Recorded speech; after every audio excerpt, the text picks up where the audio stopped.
Hey everybody, Captain B-Nard back here with another Wi-Fi battle. So today we have a battle against Mario, random person offline. And so yeah, looking at their team there, looks to be pretty cool, uh, slightly illegal, but we'll see if we can work with it. Um, a little bit eerily reminiscent of our Draft League team last season as well, so that's fun.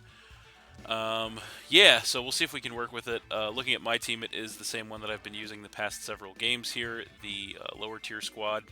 So, what do I want to lead with in this one? That is a good question. Um, hmm,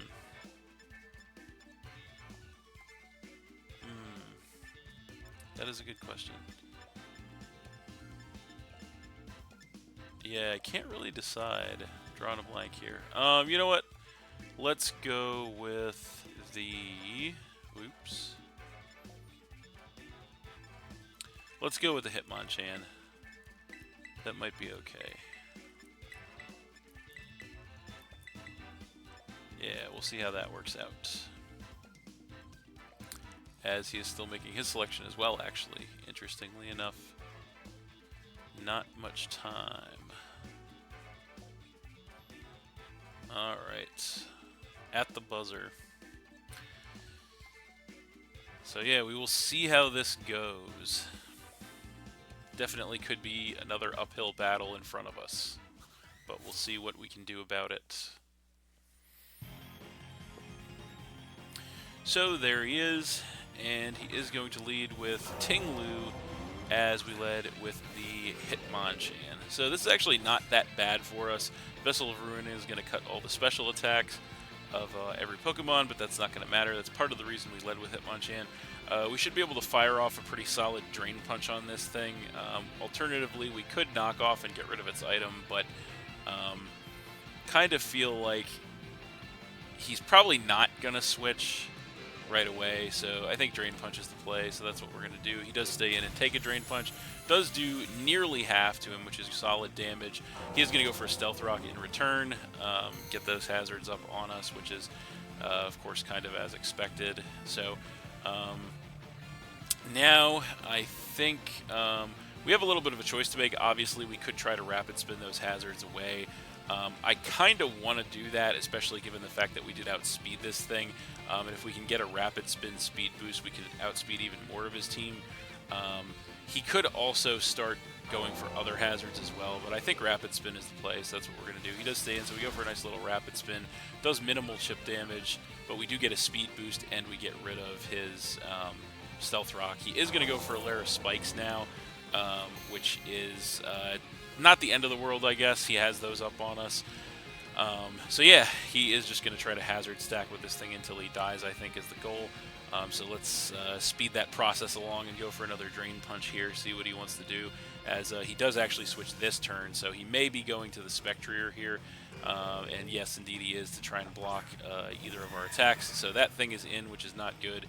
We do go Drain Punch, and it does not hit him, obviously. So that is unfortunate. We could have read that and go for a knockoff, but it is what it is. So I think we stay in and knock off now. We do not want to give this thing a turn to set up. We know firsthand how deadly it can be if it gets that free chance. So he is going to go straight for a Shadow Ball instead, though. Now, we are max HP with an Assault Vest, so we do take it pretty well, actually. We go for a nice knockoff in return, which does massive damage to this thing, knocks it all the way down to a Focus Sash, but it does survive because of it. So this turn, I think we just try to pick this thing off with a Bullet Punch. I think that's our best play, so that's what we're going to do. He does actually see that coming, though, and goes for the switch, and he is going to switch into the Meow Stick. So that thing is in, as we are going to go for that Bullet Punch. So we do minimal chip damage to this thing, but that is pretty smart on his side, because by keeping the Spectrier alive, he kind of makes us wary of going for like fighting or like going for the fighting move or the normal move, though that thing is so weakened that we can pick it off with a Bullet Punch if it comes back in. The question now is, do I care about one layer of spikes enough to try to rapid spin them away and risk taking massive damage on the Hitmonchan? Or do we just knock off? You know what? I think we will just rapid spin those spikes away. So we do outspeed this thing, get a nice little rapid spin, which is going to do some chip damage to this thing and knock those spikes away, which is nice. He is going to go for a Psychic Noise in return, which does do massive damage to us and prevents us from healing, which means that if we Drain Punch, we won't get HP back. So in this situation, I do actually kind of want to save Hitmonchan for later because it actually has put in quite a lot of work on his team. And having the hazard removal and the priority, the utility, could be useful even now in its weakened condition. So I think what we're going to do is we're actually going to switch into the Grumpig, predicting another Psychic attack. We should be able to take that really well if he does go for that, and then maybe we can start getting some screens up. So the Grumpig is in as he does go for a screen of his own, the Reflect, which is going to increase the physical defense of all of his Pokemon for several turns. So I think we're going to be getting into a screen war here, which if it's a screen war he wants, it's a screen war he will have, as we are going to hit Light Screen as he is going to yawn, which is a little unfortunate. That is going to put us to sleep next turn if we don't switch. So we do get a Light Screen, which is nice. That is going to decrease the damage from special moves on our side for several turns. So I think we don't really want to go to sleep because we don't want to give any of his Pokemon a chance to set up in any capacity. So I'm not 100% sure what we want to switch into here. I would like to get the other screen up, but I don't think it's worth going to sleep. We could go into Luxray. That is a possibility, but he does have the Reflect up, which is not good. Could he have Light Screen as well, and then he only has one attacking move? That would be interesting. Well, let's go into our Oricorio. Let's try that, because we haven't seen Light Screen from him yet, so maybe he doesn't have it. So we'll go into a special attacker. No, there's the Light Screen. So that's interesting. He only has one attacking move, and that's the Psychic, so that is kind of interesting. So he has got screens up. We only have one screen up. We can go for a nice Revelation Dance to get some chip damage. I think that's the best play here because he is just going to yawn us. Yep, as expected. So there's the yawn. Not much we can do about that, as we are going to get a Revelation Dance. It is through a screen, so it's not going to do too much damage, but we do start to chip this thing down. So we do not want to go to sleep still, so I think we do have to switch. I think we do make the switch into Luxray now because it's the only Pokemon that can't get yawned, so because we are going to get burned with the Flame Orb once we switch in. So I think that is the play. We do still have our Light Screen up, which means that we will take less damage from special attacks. So I think that is the play. That is what we did, and we'll see how it works out. So it looks like he did stay in again, trying to pressure us with this Meowstic as much as possible as we do bring the Luxray in, and he is going to go for a Psychic Noise, which is fine, does very minimal damage to us, and then we are going to be prevented from healing, but we don't have any healing moves. We are going to get burned with the Flame Orb to activate our Guts. So I think he definitely switches out this turn because there's nothing he can do to this thing, to us with Meowstic. So I think our best we could take this chance to get a free shot on something, even though he has Reflect. I don't know if setting Agility is really worth it in this situation. I think the attack is probably more worth it. I sincerely doubt he stays in here. So I think we are just going to click Facade here. And he actually does stay in and spam Psychic Noise once more, so that's interesting. So he does get more chip damage on us. We are going to get a nice Facade on this thing, which does massive damage, but not enough, unfortunately, as we get hurt by the burn. So now I think we should probably check screens. So we have 3 more turns. He's got 1 more turn, I believe, he's got 2 more turns of Reflect. So I think in the interest of stalling the screen turns out, we actually are going to Agility this turn and see what he wants to do. We could just take him out as no, he actually does switch to try and save this thing. So that's interesting. So he is going to switch into the Spectrier, predicting another Facade. So that thing is in, but that's fine. We go for an Agility. which is going to increase our speed massively. So we take more burn damage, and it'll actually be interesting to see if we outspeed this thing, because we don't have speed investment, but we are now at +2 speed. So we're going to go for a nice crunch, see if we outspeed, and no, we actually still don't outspeed the Spectrier as he hits us up with a Shadow Ball. We do take it easily, though, and fire off a crunch in return, which does take the Spectrier down and knock him down to 5 Pokemon. So that is kind of fine. It's progress, as we do take more burn damage. So his Reflect is going to be over as well, which is good news. That means that he cannot, our physical attacks will be doing normal damage once again. So we will see what he wants to come in with in response to that. He still does have the special defense boost. We still have the special defense boost as well. So see what he wants to do. So he is going to come in with the Rillaboom. So that thing is in, and he does get the Grassy Surge, set the Grassy Terrain. So he could easily Grassy Glide here. He is going to go ahead and pop the Grassy Seed as well to increase his physical defense. So that's not the best. So do we stay in on this matchup, or do we switch? I feel like we could switch into the Oricorio here to maybe try to save Luxray in case we need to come back in against that Meowstic. I feel like because we outspeed him, the Grassy Glide is probably coming, and we take that with Oricorio pretty well. So yeah, let's go Oricorio here. I feel like he just probably makes the obvious play and goes Grassy Glide, especially since he's set up with the defense boost. So yeah, we'll go into Oricorio to try and absorb a Grassy Glide. As he does Grassy Glide, yep, so it does minimal damage to us, and Light Screen is going to be off for him, and our Light Screen, or no, yeah, our Light Screen is over as well.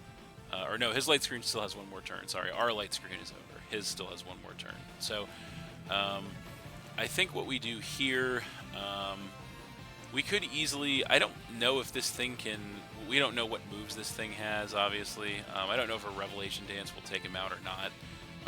We're going to take the chance and go Quiver Dance here, as he does switch, so we are going to get a free Quiver Dance, which is nice.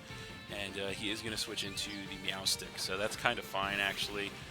Basically trying to sack that thing off, but not going to work, as we are going to get a Quiver Dance to get our special attack, special defense, and speed increase. So that's pretty good, actually. He is going to get some HP back from the Grassy Terrain, though. Light Screen is going to be over, so that should not be enough to stop him from getting taken out with a Revelation Dance. He still outspeeds us, though. Oh, no, he has Prankster. That's right. I forgot this thing has Prankster, so that would be the reason for that. So I almost forgot. So anyway, but we do take it out with a Revelation Dance. So regardless of that, we get rid of the Meowstic and drop him down to 4. So we do have to be careful that we don't get, we will get put to sleep next turn if we stay in with the Oricorio. So that's something we have to be careful of, as now he is going to come in with the Ting Lu. And so he's going to cut our special attack. And I don't think going to sleep is worth it here. I think we should probably switch. The question is, do we switch into Hitmonchan directly or not? Because if he goes for an attacking move, that could really be bad news for us. So we know for the most part this thing is like a hazard stacking Pokemon. This is a hazard stacking Ting Lu for the most part. So we have some choices here. Kind of want to just go into Hitmonchan, honestly. Yeah, let's just go Hitmonchan. I mean, it could cost us if he goes for an attack like an Earthquake, but that would be an extremely bold play on his side if he does that. Goes for an Earthquake. So we come in with Hitmonchan. He just goes for the Stealth Rock. Kind of figured he would. So gonna get the hazards back up on us for now. And so we are going to get some HP back with the Grassy Terrain, much needed with the Hitmonchan, as is he. So with the Spectrier gone, he has no switch-ins. I mean, I guess he does still have the the bug, so the Galvantula. But even so, I think Drain Punch might be the play here. So we're just going to go for it. He does stay in and eat a Drain Punch. Does massive damage. knocking him down into about a quarter HP. We get some nice HP back from that, as he is going to Earthquake this time around, and that will do some solid chip damage to us, but we are both going to get some Grassy Terrain recovery as well, and that is going to be it for the grass. So I think he is in range that another Drain Punch takes him out. Alternatively, we could Rapid Spin, but I think Drain Punch is the better play. We're going to do it. He is going to go ahead and Terra, though. That might change the math here. If he Terras into something that resists fighting, we'll see what he does. It is going to be Terra Ghost. Okay, so that definitely changes the math. So he goes Terra Ghost on the Ting-Lu, which is definitely an interesting one, as we Drain Punch into the Ghost type, which is very unfortunate. He is going to go for a Stealth Rock once again, so that's an interesting play. I'm not sure why he would have made that play. But I think now we knock off 100%. So he did leave himself open to the knockoff. Not quite enough to take him out, unfortunately, as he is going to get another Lair of Spikes up. So this Ting-Lu just refuses to die, unfortunately. But I think it is in range that one more knockoff gets the job done. So we're going to go for it. So yeah, there we go. Next knockoff. Finally enough to take that Ting-Lu down. That was an ordeal and a half to get rid of that Ting-Lu. So the Ting-Lu is down, and he goes down to 3. So yeah, that was a rough road getting rid of that thing, but get rid of it we did. So now the Galvantula is in, and we do have some hazards stacked up on us. We have a Spikes Lair and a Stealth Rock. I think our best bet here is to try and eat an attack from this thing and go Rapid Spin, so that's what we're going to do. He does go for the Thunder. Can we take it? Unfortunately, we do get crit there. I don't know if that mattered or not. It might very well have mattered, but that really sucks. We lose Hitmonchan. We go down to 5. So I feel like that crit probably did matter, honestly, because Hitmonchan was max HP Assault Vest. We didn't have a lot of HP. We had about, a third to almost a half. Anyway, I think our play now is... what is it?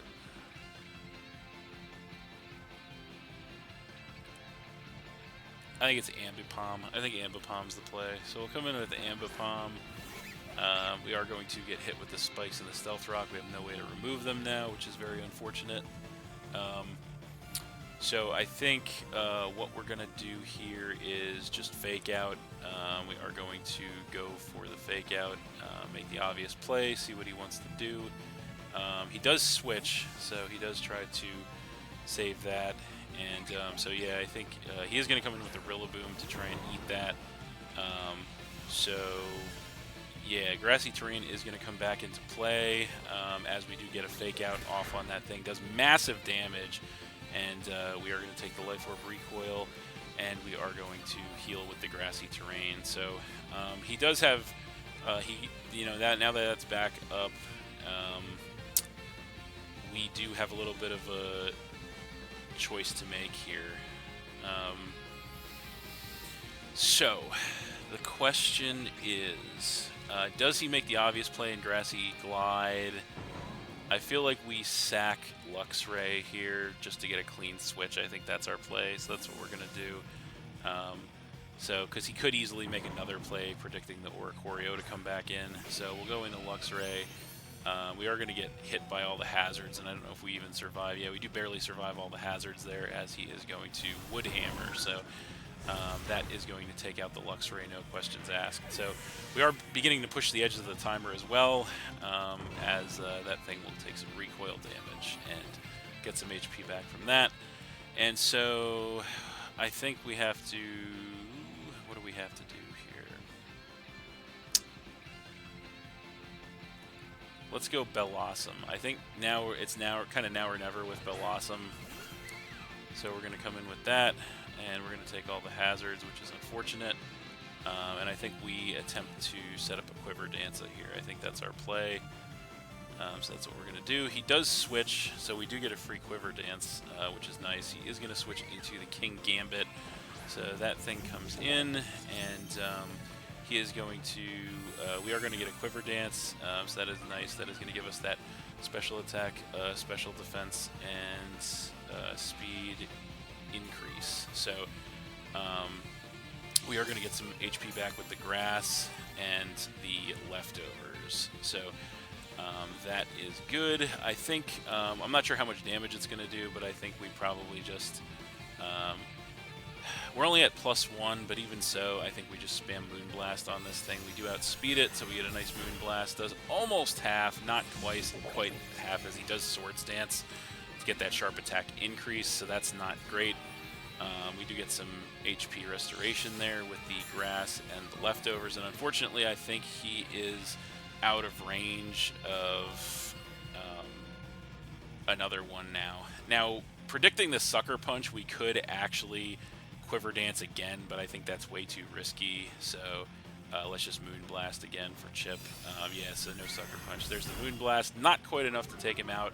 We do get a special attack drop, which is really unfortunate because it trips his Defiant to increase his physical attack, and then he kills us with an Iron Head, so that was a really unfortunate turn of events. We lose Bellossom, we go down to 3 as he gets more HP back, and the grass is gone.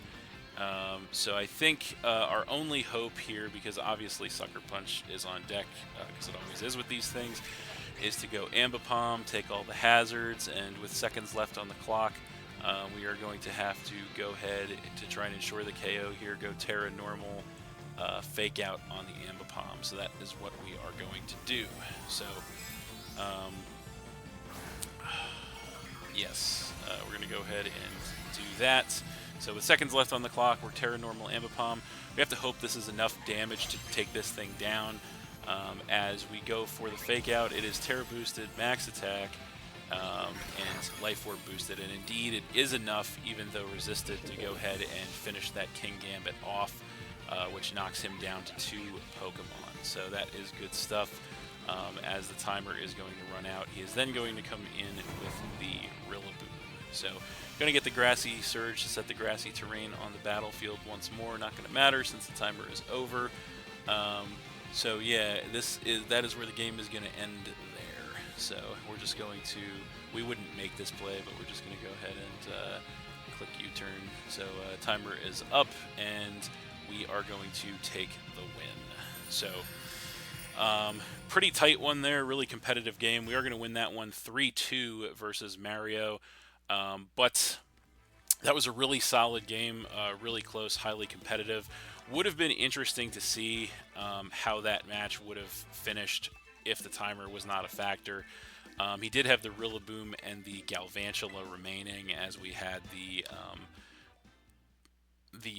Ambipom, the Oricorio, and the Grumpig. So I do feel like we probably would have had that one, just because the Oricorio shuts down the Rillaboom, and the Ambipom, if we decided to cycle it with Fake Out, could do massive damage. So regardless of the timer, I think we probably would have had that one, but you know, you never know. But yeah, still a really solid game. So that's going to be it for this one. Thanks for watching again, everybody. Hope you all enjoyed. Please hit that like button, leave a comment, and or subscribe if you did enjoy, and stay tuned for more new videos in the future. Also, this is going to be the last match that I post with this team. I had a lot of fun using it, and it turned out very successful for me, even more so than I thought it would. But as is always the case, we are going to be putting it to the side. And yeah, we are really coming up on very soon the end of our time here on Scarlet and Violet. I'm sure we're all aware of the Pokemon Champions release date announcement going to be coming out in a couple of weeks. So we might just have just a little more Scarlet and Violet content in the tank here before that. So stay tuned for that. That's it, and we'll see you next time.